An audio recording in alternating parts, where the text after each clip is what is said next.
Hello everyone, welcome back to Arya psycho brain. तो आप सभी को पता है आंसर की आ चुकी है।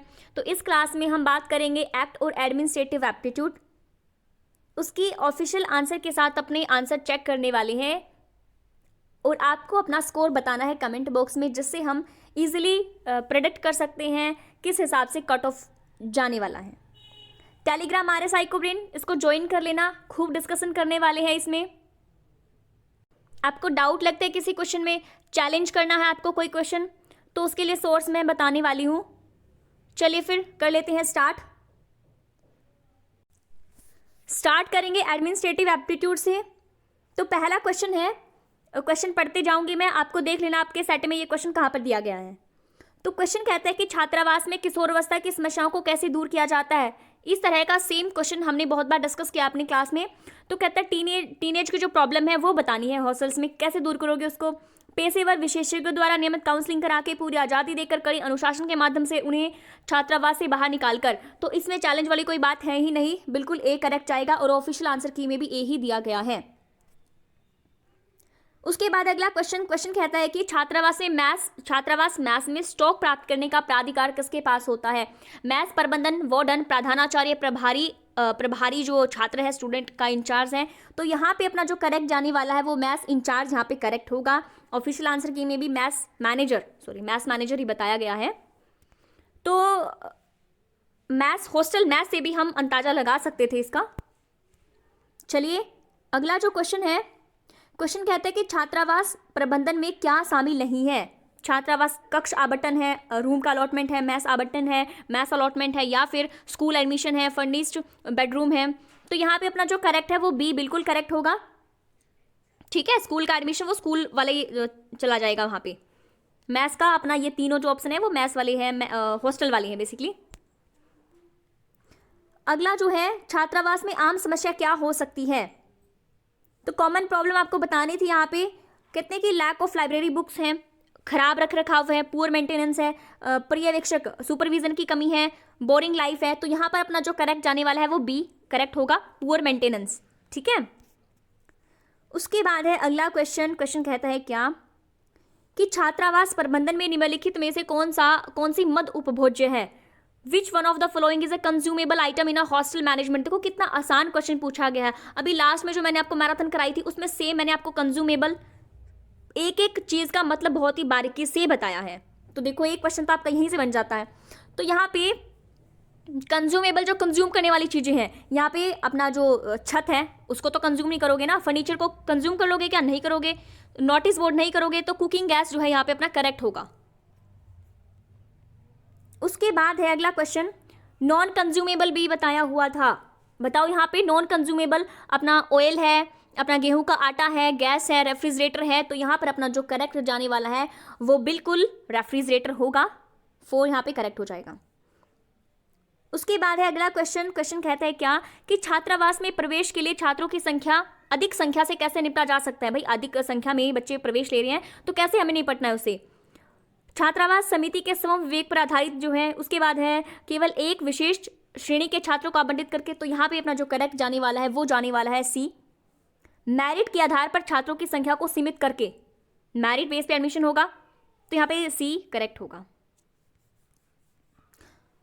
उसके बाद है अगला क्वेश्चन कहता है कि छात्रावास के छात्र छात्राओं में अनुशासनहीनता से किस प्रकार निपटा जा सकता है। अनुशासनहीनता, इनडिसिप्लिन कर रहे हैं तो कैसे निपटोगे। तो यहाँ पे अपना जो करेक्ट होने वाला है जी वो बी बिल्कुल करेक्ट दिया गया है, पेशेवर विशेषज्ञों द्वारा नियमित काउंसलिंग करा के। तो काउंसलिंग के 2 क्वेश्चन आ गए यहाँ पे। तो चलिए अगला जो क्वेश्चन था कि छात्रावास में गृह प्रबंधन, हाउस कीपिंग स्टाफ की हाजिरी की निगरानी कौन करता है। प्रधानाचार्य करेगा, मैथ समिति करेगी, सहायक वार्डन करेगा, या फिर प्रभारी छात्र करेंगे। तो यहाँ पे अपना जो करेक्ट जाने वाला है वो क्या जाने वाला है, बी असिस्टेंट वार्डन। अच्छे से बताया हुआ है, सारे के सारी वार्डन्स मैंने आपको, असिस्टेंट वार्डन यहाँ पे करेक्ट था। चलिए अगला क्वेश्चन था कि छात्रावास जीवन का क्या लाभ है। समाजीकरण, निजता मतलब कि लैक ऑफ प्राइवेसी, या फिर फ्रीडम, छात्रों को आज़ादी देता है, सरकार का नीतिगत मामला है, गवर्नमेंट पॉलिसी मैटर है। तो यहाँ पे अपना जो करेक्ट है भाई वो ए है, ऑफिशियल आंसर की में भी। उसके बाद अगला क्वेश्चन है छात्रावास का मुख्य उद्देश्य निम्नलिखित में से कौन सा है। तो यहाँ पे अपना जो करेक्ट है वो है छात्रों को अध्ययन के लिए शांतिपूर्ण और अनुकूल वातावरण उपलब्ध कराना। सी यहाँ पे बिल्कुल एप्रोप्रिएट है।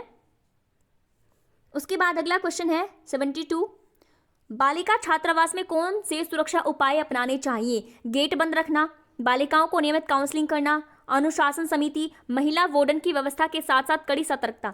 देखो यहाँ पे ये सारे के सारे ऑप्शन ही बिल्कुल करेक्ट हैं, इनमें कोई झोल नहीं है, लेकिन इनमें से भी कौन सा एप्रोप्रिएट है वो अपना 4 करेक्ट हो जाएगा। महिला वार्डन की व्यवस्था के साथ साथ कड़ी सतर्कता, और ये मैंने आपको बताया भी था किस तरह से हमने ऑप्शन को देखना है। सारे ऑप्शन अगर हमें करेक्ट लग रहे हैं उसमें से भी एप्रोप्रिएट देखना था। आगे है 73, क्या कहता है क्वेश्चन कि छात्रावास प्रशासन को कैसे सुधारा जा सकता है? तो यहाँ पे अपना जो करेक्ट है वो डी, कि छात्रावास के छात्रों से नियमित फीडबैक प्राप्त करके उन्हें निर्णय लेने में शामिल करके। अगला है अपना 74, छात्रावास में प्रवेश के लिए क्या मानदंड होना चाहिए? छात्रावास में प्रवेश की अनुमोदित गाइडलाइन के अनुसार केवल बाहरी छात्र छात्राएं हैं, लॉटरी पद्धति है, या फिर छात्र छात्रा की जन्मतिथि के द्वारा? तो यहाँ पे अपना जो करेक्ट जाने वाला है वो ए बिल्कुल करेक्ट होगा जी, गाइडलाइन के अनुसार।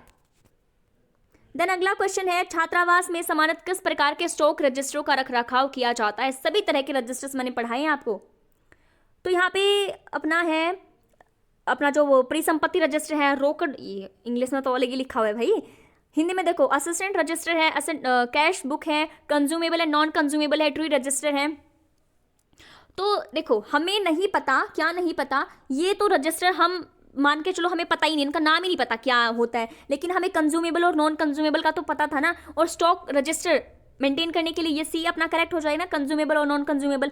हमने तो इनके रट्टे मारे हैं, फिर भी हम गलत करके आए हैं इस क्वेश्चन में, तो बताओ क्या ही फायदा पढ़ने का।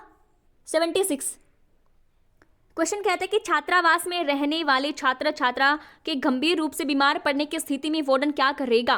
तो बहुत बार क्वेश्चन हमने करा है बीमारी वाला, तो बिल्कुल सी यहाँ पे करेक्ट हो जाएगा ना, कि बीमार छात्र छात्राओं को तत्काल नजदीकी अस्पताल में लेकर जाना है, या फिर अपना फर्स्ट एड देना। तो फर्स्ट एड वाला मेरे को यहाँ पे कुछ दिख नहीं रहा है। माता पिता को सूचित करो, तो वैसे ही पैनिक हो जाएंगे, आने में उनको 2-3 घंटे लगेंगे, अपना सूचित करके बैठ जाओगे, इससे पहले तो हॉस्पिटल में लेके जाना था। ठीक है, अपना अगला है, छात्रावास में भोजन सूची मेन्यू का निर्धारण कौन करता है? मेन्यू का निर्धारण स्टूडेंट के लीडर नहीं करेंगे, कौन करेगा? ए। जिन्होंने मैथ्स कमेटी यहाँ पे आंसर लगाया वो 100% सही है। ठीक है, उसके बाद है क्वेश्चन कि निम्नलिखित में से कौन सा छात्रावास कक्ष समान सूची का एक भाग है? तो यहाँ पे पार्ट ऑफ हॉस्टल इन्वेंट्री बताना था, इन्वेंट्री भी अच्छे से पढ़ाई है भाई। तो यहाँ पे वाईफाई कंट्रोल है, सीसीटीवी कैमराज है, सीलिंग फैन है, लाइब्रेरी बुक्स है, तो क्या हो जाएगा यहाँ पे करेक्ट? अरे बिल्कुल डी, ये वाला सीलिंग फैन, छत का पंखा। अगला है अपना, छात्रावास में मैथ समिति का काम क्या होता है? क्या होता है?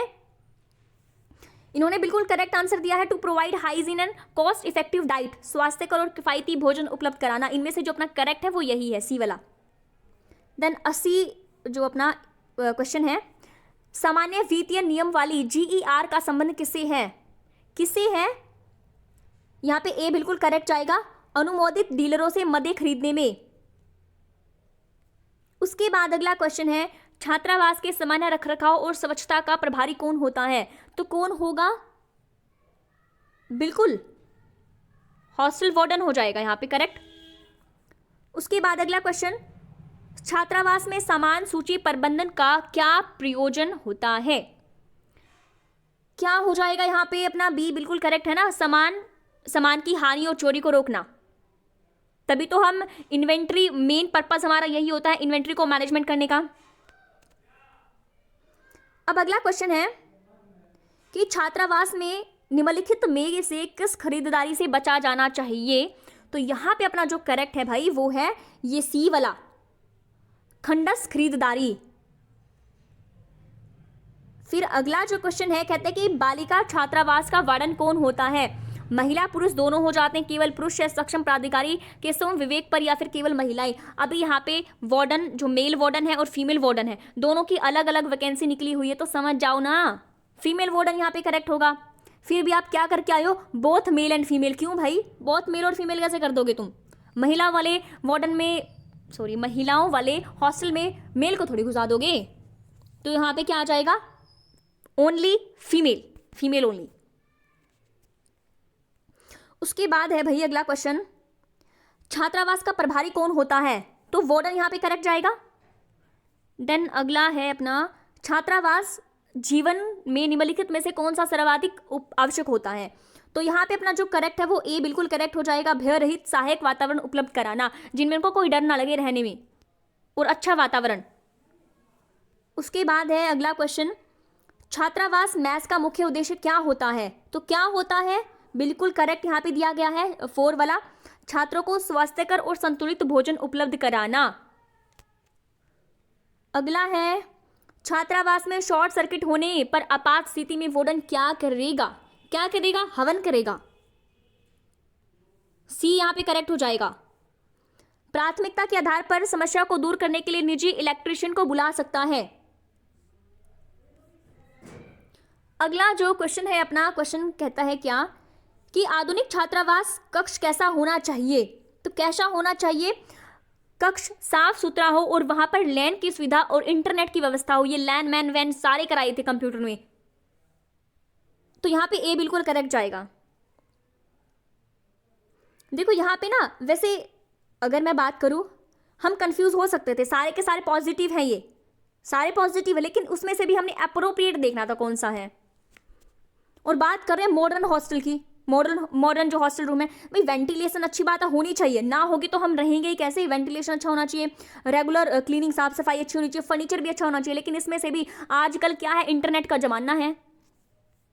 अब अगला क्वेश्चन कहते हैं कि छात्रावास में संपूर्ण सफाई हेतु मार्गदर्शन के लिए सामान्यतः उपयोग किए जाने वाले दस्तावेज का नाम बताइए। तो यहां पर अपना जो करेक्ट जाएगा वो बी बिल्कुल करेक्ट जाएगा। नहीं सॉरी, ये बी, 4 नहीं है, यहाँ पे बी है, यहाँ पे बी, सैनिटरी गाइड जो आंसर की में दिया गया है वो बता रही हूं मैं आपको। तो यहाँ पे आप मुझे फटाफट से बता दो 30 में से आपके कितने करेक्ट हुए। अब हम चलते हैं, किसके ऊपर चलेंगे, एक्ट वाला देख लेते हैं फटाफट से। चलो पहला क्वेश्चन जो है, पहला जो क्वेश्चन है, कहते हैं कि राष्ट्रीय परिवार स्वास्थ्य सर्वेक्षण 2019 से 21 के अनुसार भारत में जन्म के समय लिंग अनुपात क्या था? तो यहाँ पर ये जो नेशनल फैमिली हेल्थ सर्वे की जो रिपोर्ट थी उसके अनुसार जो लिंग अनुपात था वो 931 था। 4 यहाँ पे करेक्ट जाएगा। उसके बाद है अपना अगला जो क्वेश्चन है, क्वेश्चन कहता है क्या कि निःशुल्क और अनिवार्य बाल शिक्षा का अधिकार अधिनियम 2009 के संबंध में निम्नलिखित में से कौन सा कथन सही है? तो यहाँ पर अपना जो करेक्ट है जी वो है 4 नहीं बी, यहाँ पे बी करेक्ट जाएगा, ओनली सी। इस अधिनियम के अंतर्गत 6 से 14 वर्ष के आयु वर्ग को शामिल किया जाता है। तो ये तो हमें पता था, लेकिन सी किस किस में है भाई? सी एक तो बी में है और एक है 4 में, तो यहाँ पे कंफ्यूजन होनी संभावित थी। अगर आपने आरटी 2009 अच्छे से पढ़ा है तो इसमें कंफ्यूजन की कोई संभावना थी ही नहीं, गुंजाइश थी ही नहीं। उसके बाद है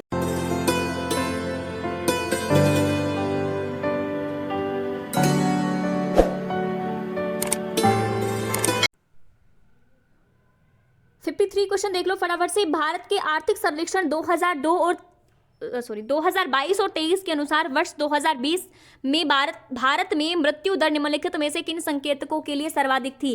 तो यहाँ पे 5 वर्ष से कम मृत्यु दर है, अपरिपक्व अर्ली नियोनेटल मोर्टालिटी रेट है, या फिर शिशु मृत्यु दर है, इन्फेंट मोर्टालिटी रेट है, या फिर नवजात मृत्यु दर है, नियोनेटल मोर्टालिटी रेट। तो हम यहाँ पे तुक्का मार सकते थे कि नहीं, 5 वर्ष से कम child mortality rate under 5 year. तो यहाँ पे ए बिल्कुल करेक्ट होगा। 53 का क्या है? ए, मतलब कि 1। उसके बाद है अगला 54 देख लो फटाफट से। कहते हैं कि बाल विवाह प्रतिषेध अधिनियम 2006 के अंतर्गत एक जिला न्यायालय में बाल विवाह को रद्द कराने की याचिका किसके द्वारा दायर की जाती है? तो यहाँ पर ऑफिशियल आंसर की के अकॉर्डिंग जो आंसर अपना दिया गया है वो है 4। विवाह के किसी भी संविदाकारी पक्षकार द्वारा जो विवाह केस में बालक था। तो यहाँ पे अपना जाएगा 4 वाला करेक्ट, लेकिन इन्होंने जो दिया ए वाला ए कहता है कि किसी भी सामाजिक रूप से सजग व्यक्ति द्वारा जिसे हम संविदा के बाल विवाह होने की जानकारी, मतलब कि देखो है थोड़ा करेक्ट सा, लेकिन इन्होंने जो आंसर दिया ना भाई वो 4 वाला करेक्ट है। उसके बाद है अगला क्वेश्चन कहते हैं कि लैंगिक अपराधों से बालकों का संरक्षण पॉक्सो नियम वाली 2020 के अंतर्गत विशेष शिक्षक कौन है। तो यहाँ पे डेफिनेशन से क्वेश्चन इन्होंने पूछ लिया, तो विशेष शिक्षक किनको कहा गया है, तो यहां पर अपना जो करेक्ट जाने वाला है ए वाला, दिव्यांग बालकों के वार्तालाप करने में प्रशिक्षित कोई व्यक्ति, ए यहां पे करेक्ट होगा। उसके बाद है 56 वाला, तो 56 कहता है कि कथनों पर आपने विचार करना है, कथन और निष्कर्ष वाले आगे ये क्वेश्चन कहता है कि बालक श्रम प्रतिषेध विनिमय अधिनियम 1986 में कतिपय रोजगारों में ही बालकों के नियोजन को प्रतिषेधित करता है। क्या कह रहे हैं ये, लैंग्वेज कैसी दे रखी इन्होंने। तो यहां पे अपना जो करेक्ट जाने वाला है भाई वो जाने वाला ए और बी दोनों ही सही हैं।